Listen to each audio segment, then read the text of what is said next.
Hey, the the experience of being a soul living in a human body is an odd one, isn't it? It's you can sort of compare it to a video game and your avatar in that game, but it's actually more distance than that. In this day and age, in particular, it's not really like a first-person shooter. It's more like an observer and an advisor. The role of the soul, I mean. It's and it's very frustrating, I'm sure, for both the soul and the human body, the person, the brain, because that connection is meant to be there, and it's not there in the case of most people. You can compare it to maybe like a driver of the car, right? The car being the body, the driver being the soul, but it's actually not the driver. It's more like a backseat driver.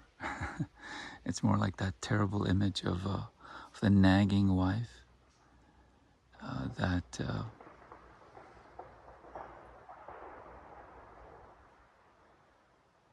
was a huge tree falling. The loggers are having a field day in these forests, unfortunately. So it's more like the image of that nagging wife from the back seat that goes, "You should have taken that left turn. You should have made that turn when I told you to." That kind of thing. But that's the image that we have. But in reality, it's more like that quiet, still voice inside of you that you never get to hear. Actually, in this modern age, it's it's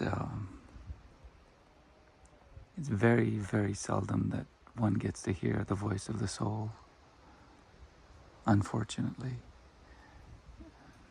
And so we live these disconnected lives,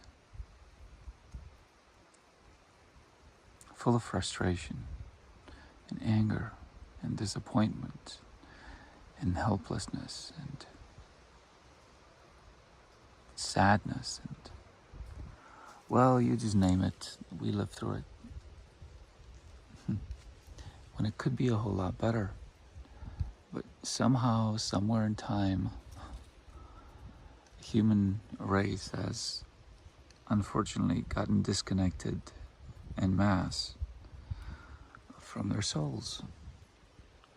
And so you end up with these unfortunate souls that are distant backseat drivers, yelling their hearts out at you, hoping to get your attention, but you don't even hear them. You don't even hear them. Or you don't even hear it, right? Because every person, right? So it's that kind of a world that we live in, unfortunately. That is the state of the human race. And you can say, well, do meditation or whatever.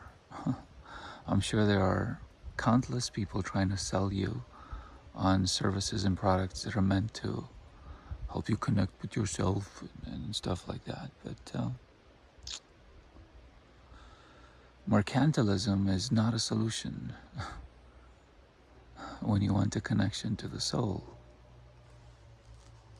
Neither is adhering to some sort of religion or cult or temple or... This is a journey of the self.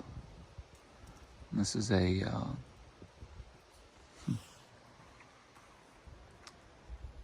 something, trip, if you want, that must be undertaken alone. And this is the best place to do it. Not here and now, right? But nature, the forest, the mountain.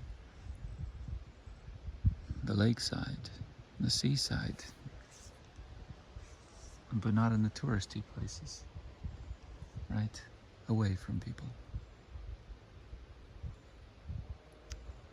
Away from everyone, away from settlements. Just you and nature. And even then, you're gonna have a hard time because we're so disconnected.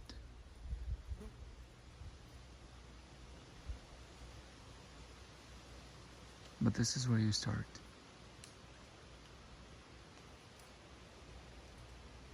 This is where it happens. And if you're lucky, you won't hear a separate voice, right? It won't be like this booming voice inside yourself that goes, I am your soul. Oh. It's more like the very quiet voice. It feels like your own, but it's a bit different in thinking from you. You can feel it's right if you're still and you listen. Yeah. So just sit and listen.